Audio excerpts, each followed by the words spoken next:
IMF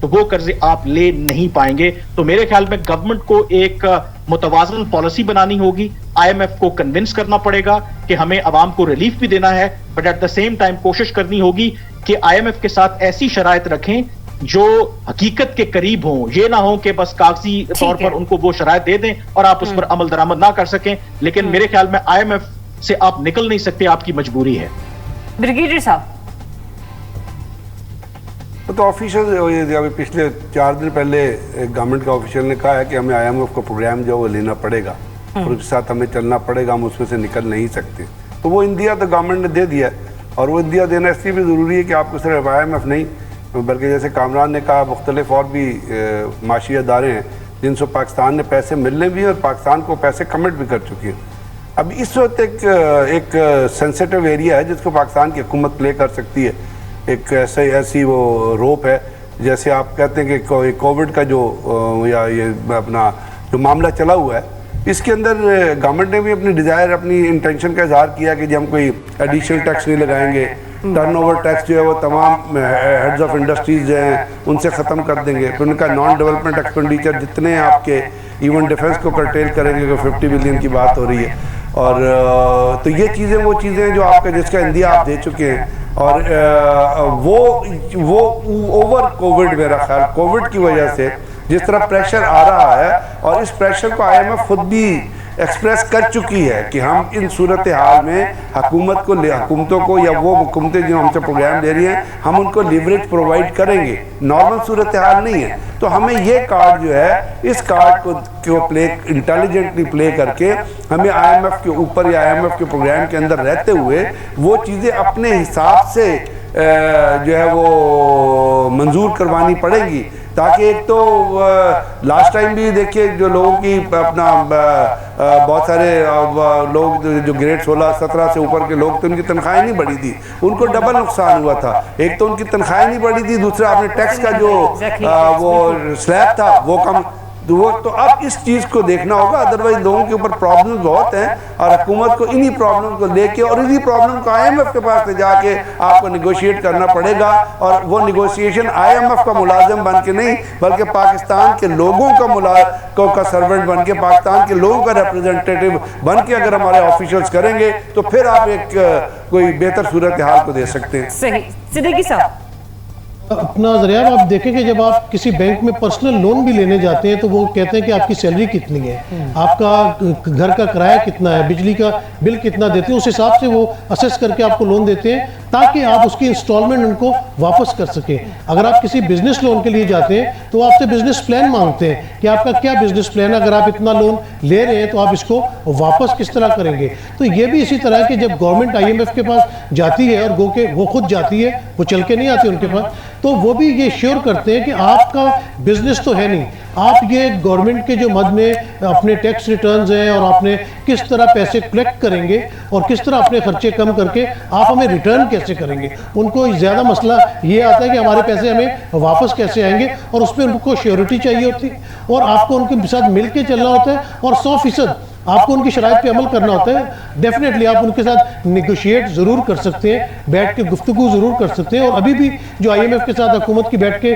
بات چیت ہوئی ہے اس پہ کافی چیزوں پہ ایگریمنٹ ہو گیا ہے. گورنمنٹ نے کہا کہ ہم اپنے خرچے نہیں بڑھائیں گے, ایوان صدر ہو گیا, وزیر اعظم ہاؤس ہو گیا, اور جو گورنمنٹ کے ڈپارٹمنٹس ہیں اس نے ڈیفینس میں بھی ایک لمیٹڈ بجٹ رہے گا. اس کے علاوہ اس بات پہ بھی انہوں نے طے کیا کہ اکتوبر تک گیس اور بجلی کی پرائسز نہیں بڑھائی جائیں گی, جس سے ہم عوام کو ریلیف کچھ نہ کچھ مل جائے گا. تو اگر ہم IMF سے پیسے لیں گے, IMF کے پاس جائیں گے, تو ہر صورت میں ہم کو ان کی شرائط کے اوپر عمل کرنا پڑے گا. اور پاکستان کے جس طرح اس وقت معاشی حالات جا رہے ہیں, ایک تو آپ دیکھیں کہ پہلے ہی معاشی حالات بہت زیادہ خراب تھے. پاکستان کی پچھلی گورنمنٹوں نے اتنے قرضے لیے کہ ان کا صرف سود ادا کرنے کے لیے آپ کو اربوں ڈالر چاہیے ہوتا ہے. تو اور دوسرا اس کے بعد جو کووڈ کی وجہ سے آپ کی ایکسپورٹ ڈسٹرب ہوئی ہے, آپ کی انڈسٹری ڈسٹرب ہوئی ہے, تو اس وقت حالات اس قسم کے ہیں کہ ہمیں IMF کے ساتھ بیٹھ کے نیگوشیٹ کرنا پڑے گا تاکہ پاکستان اس کرائسس سے باہر نکل سکے. ہے لیکن پاکستان کو یہ بھی دیکھنا ہے کہ گھٹنے بالکل نہیں ٹیک دینے. رضا روی صاحب,